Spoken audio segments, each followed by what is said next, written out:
VEB, which is an operating unit of Coca-Cola, was created 10 years ago with the mission of finding the next billion-dollar brands for Coca-Cola. A super easy task for sure, right? They've gone about this in a couple of different ways. First, they've acquired brands such as ZICO and Honest Tea. They've invested in startups such as Suja and Fairlife. And more recently, they've partnered with the likes of First Beverage Group and LA Libations to provide corporate venture capital through other industry-leading investment firms. But we like to think that one of their most important contributions is that they've been a great steward to the entrepreneurial beverage ecosystem. They participated in events like this, and they spend a lot of time and resources spending directly with entrepreneurs to help them think about and refine their strategies. So I'd now like to invite up Scott Uzzell, the president and general manager of VEB, to tell us about what his group has learned over the past decade.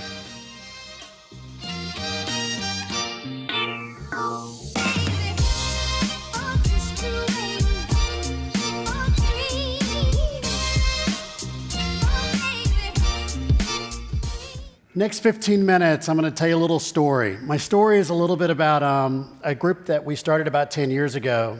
It's called the Venture and Emerging Brand Group. John stole a little bit of my thunder, but what I want to do is take a look at the last 10 years on what we've accomplished, what lessons learned, challenges, but then give you a peek into the future. I'll do that in about the next 15 minutes. So first, I said this, 10 years looking back to look forward. Our mission is to identify and nurture a portfolio of leading brands that have $1 billion potential. Many of the brands in our portfolio today are very small, but we believe they can be big in the future. The only difference between this mission today and the one 10 years ago, it would say to find the next $1 billion brand, whereas right now we're trying to build a portfolio of brands that can be $1 billion potential. Next, how do we do that? When we first started, the challenge was there's so much innovation happening in the beverage marketplace. How do we begin to pick the winners? And it was kind of a really easy thing to answer. The consumer's boss.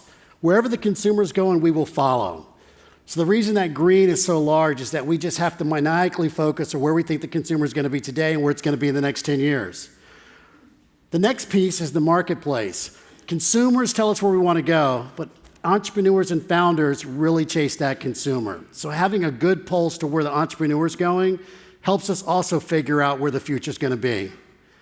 And what's really exciting compared to 10 years ago is the retail environment. The retail environment today provides the oxygen and the sunshine to help these young brands grow. 10 years ago, there were very few customers who were willing to place a bet on a brand that was sub $5 to $10 million. Today, there are many customers that are all trying to nurture that growth. And then lastly, we have to keep our eye on the regulatory environment. Because the rate of innovation that's happening with entrepreneurs and consumers is so fast, if you get ahead of the government, you can have all kinds of challenges. But it adds the complexity of the marketplace. So how are we organized? We really kind of go to market in 4 different ways. First, we've got a small group of people, some of which are in the room today, that are futurists. What they do is they're investigating where we think the consumer is going to be in year 2025, 2026. We know half of what they tell me today is probably not going to be accurate, but they have a point of view. What will they be eating, drinking? How do we market to them? Next, once we have a vision of the future, we have a team of people focused on how do we invest in that? How do we participate? Do we build it? Do we buy it? Do we invest? Who do we partner with? Next, which the person's here leading this area, we have a group focused on incubation. Their goal is to bring capital and capabilities to these brands to make them successful. And I'll talk about why that's important. And then lastly, integrator. And when I talk to many people in the industry, they say, God, you're so lucky. You work for the Coca-Cola company. You've got all the tools necessary to make a beverage company successful. But integrator is really the last step, because if you don't have the right consumer proposition, if you don't have the right investment model with the right nurturing capabilities to take advantage of many of the capabilities of the Coca-Cola company, it's very difficult when you're still a brand in the startup mode. So 10 years ago, I would have talked to you about our strategy being focused on about 4 or 5 consumer areas, which we call consumer sweet spots. And we really would have had 2 strategies. We're incubating or leveraging innovation within the Coca-Cola company, or we're investing in a couple of brands led by Honest Tea at that time. If I dial 10 years forward, we really are focused in 4 areas. We've got acquisitions, investments, incubation, as well as partnerships with First Beverage Group and LA Libations. We have a portfolio of over 35 brands that we have some ownership stake in, all that we think has opportunity for growth in the future.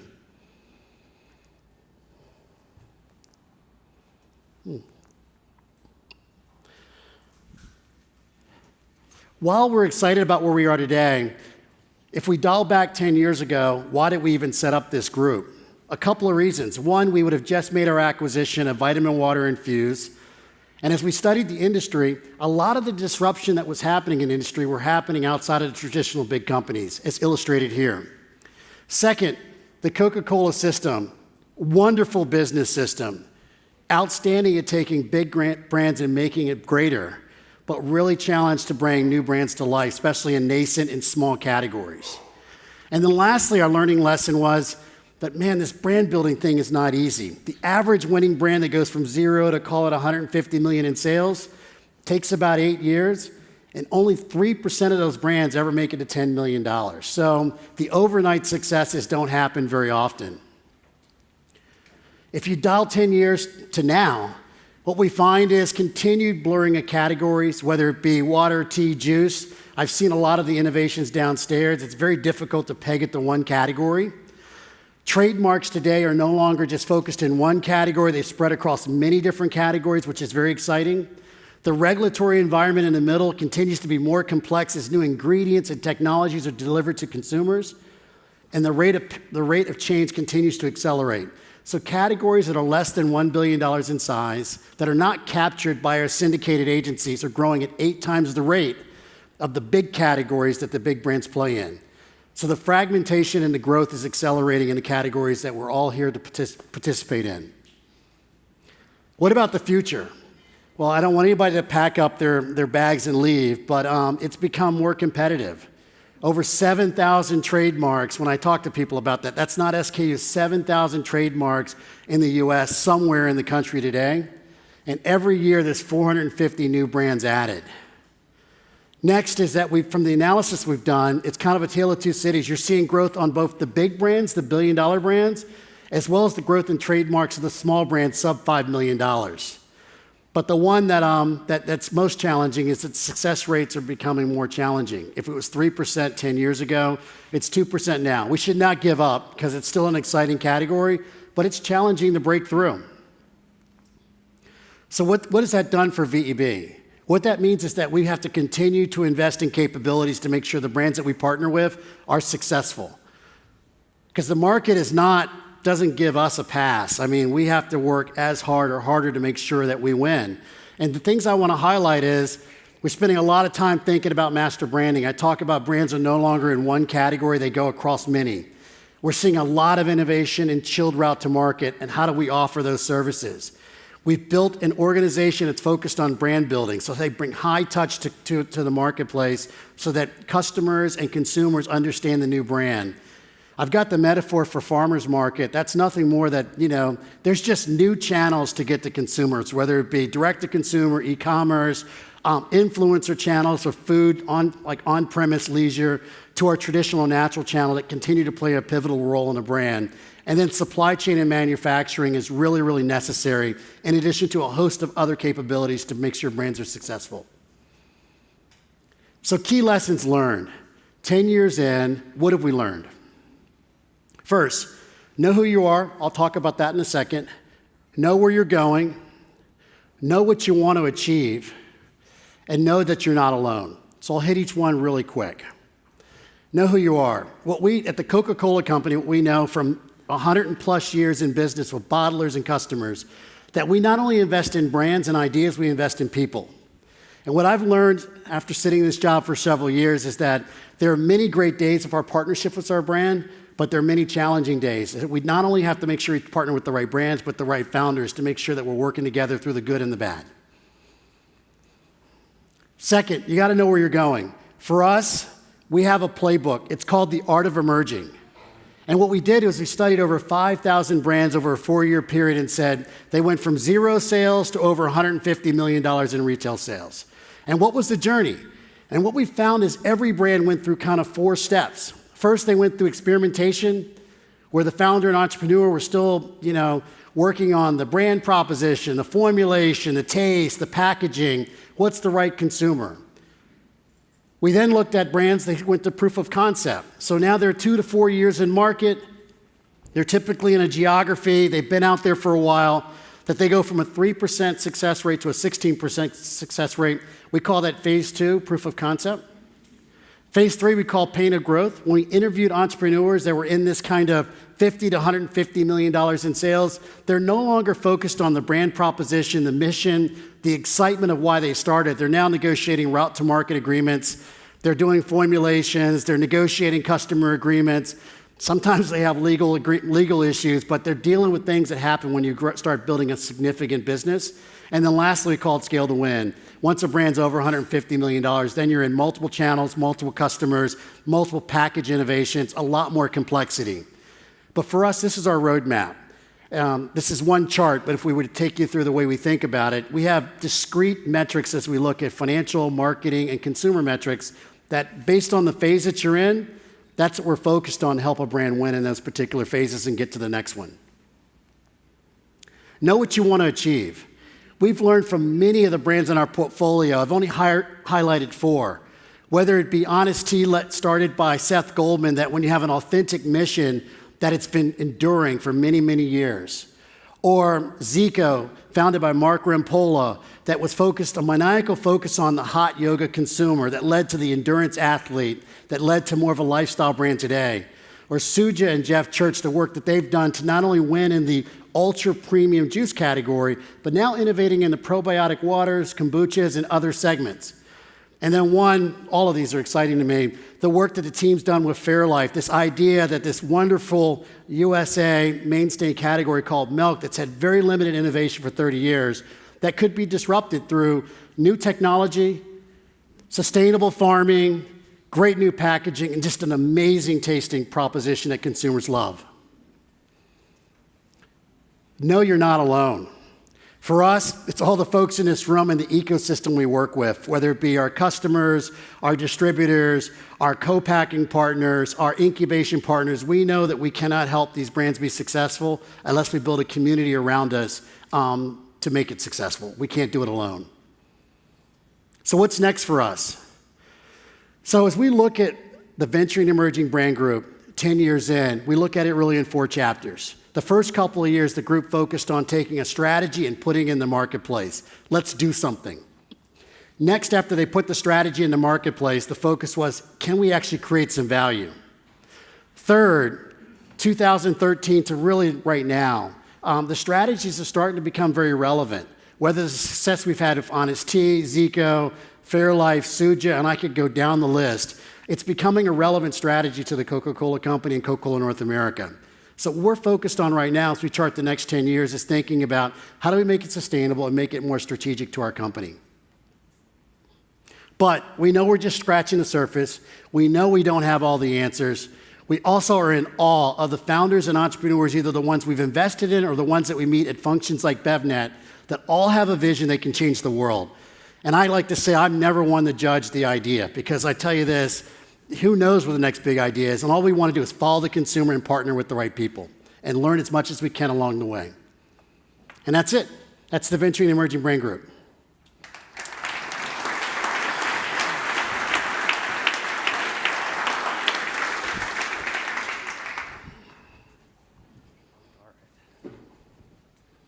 Grab a seat. Okay. Wow.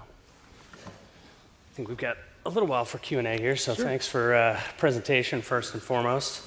I guess maybe just to start this off, what do you think the next 10 years will look like? And I guess as a follow-on to that, how has just the relationship with VEB and Coca-Cola, the parent company, kind of, how do you see that going forward? Yeah, first, the next 10 years. I think, when we started, we had a high degree focus on, a few customers, few entrepreneurs, and few categories. What we're seeing is category fragmentation is going to continue to accelerate. What we're seeing is that it's no longer one channel that's driving that innovation. Customers across the U.S. are all getting in the game of what's next. And we've got to figure out also how to continue to play in these emerging channels, whether it be e-commerce, direct-to-consumer, all the different ways that the innovation's happening in the marketplace. Also, how you market to consumers. I know our team spends a lot of time of trying to identify what are the different ways that we can drive precision marketing practices to make a small brand feel like a big brand without taking a giant campaign and shrinking it by 100, but really saying with all the modern technologies that we have today, how do we target that consumer today in a different way? Second question was really around the Coca-Cola company. Right. I mean, the Coca-Cola company had the foresight 10 years ago to say that we're going to take a small group of people that are going to do nothing but focus on kind of where the consumer's going to go and what's happening from an innovation standpoint. And that's been embraced and, and continues to be nurtured within our company. And we're just excited to continue to kind of lead this strategy. And I guess for you personally, you were at VEB, you went to ZICO, and then back to VEB, right? That's correct. So what was that experience like, just in terms of, I guess both for you as well as kind of how it shapes, how you operate VEB at this point? Yeah, that's a great question. First, I had 8 to 9 years before VEB at the Coca-Cola company. I loved my experience. But the fusion of beverages, innovation, growth, and kind of, following the consumer has been exciting. To answer your question about ZICO, my experience there working with the ZICO team of really understanding, fast-paced innovation to living a little bit hand-to-mouth, and also having the agility and challenges that a founder goes through for a couple of years really helps me in the seat I'm in today. I sit on several of our boards. I work with many different entrepreneurs. I'm far cry to say that I understand exactly what they live in every day, but I can at least have an appreciation that they're trying to build the future while delivering every day to keep the business alive, and that's exciting. And I guess that being said, that's a brand that has kind of moved from being independent into the Coke system, right? What have you found are the biggest challenges as a brand moves from, whatever their prior distribution was to the Coke system? Yeah, I mean, I'll give you my thoughts, and clearly, if you can talk to people like Seth Goldman and Jeff Church and many of the entrepreneurs, you know what? We sit right between the Coca-Cola company and kind of all the wonderful capabilities, everything from global expansion to marketing assets to route to market solutions, as well as, we work with entrepreneurs every day that really say, we know you want to get big, but how do we pace your growth appropriately? So, the challenges are really pacing and sequencing the resources that the Coca-Cola company has, so it's just enough to help support the growth of the brand, but not so much it kills the magic of this small company that's trying to accomplish so much. What I would hearken you to do is to talk to many of our entrepreneurs that, most of the time we sit down with the founders, we ask them what do they want to do the next year, the next 3 years. And then once we craft that plan, we only bring the resources they think they can handle to get it done, versus it one that we have kind of a, black and white playbook that you must do this. We try to make sure it's flexible based on the needs of the business. And how much of that is impacted by the type of product? I assume certain types of products fit better? Yeah, not so much they fit better, but if you're a chilled route to market like Suja, it's going to be very different than an Honest Tea, which has both DSD, like a bottling system, but then it has Honest Kids, which goes through our warehouse system. But then you have some of our brands that actually leverage our food service on-premise business that make sure that they're in front of consumers at restaurants and theme parks, et cetera. So it really depends on the needs and the growth strategy of the business. And I guess to, change it a little bit, you talked a lot about just the success rate of brands and, how that's kind of trended over time. I guess on that front, not every brand that VEB has worked on has been successful, and I guess one just that you guys worked on to bring up Cascal. Curious to know, what sort of lessons that were learned from an experience like that. So first, it's Cascal, and I have a list of others. So, sure. Failing forward and learning fast is what we're all about. What I will tell you, because I've been a part of a number of those, is that it's interesting. I expected the ones that failed that would be obvious. Every one of the times we made a decision that we're no longer going to continue with a brand, half the customers and distributors called me and said, I cannot believe you're getting out now. And the other half said, you should have been out a year ago. So what I'd say, it's very gray, but you have to have good consumer metrics and kind of business metrics in place so you can make a dispassionate decision to say, it's time to move on and go on to the next brand idea. I guess, one of the other things that is of, I think, importance or of interest to our audience here is this whole concept of corporate venture capital. What kind of overall impact on the industry do you think corporate VCs are having and will have going forward? Yeah, what I'd say today is that it is a realistic path in the food and beverage world to be an outside innovator. And I kind of look at it this way, that you can actually say, I'm going to be the R&D department for a snack food industry or for the beverage industry, and I'm going to study the consumer, develop a really clever proposition, go build proof of concept, and what's really exciting today, there's a ready, willing marketplace that's ready to buy it.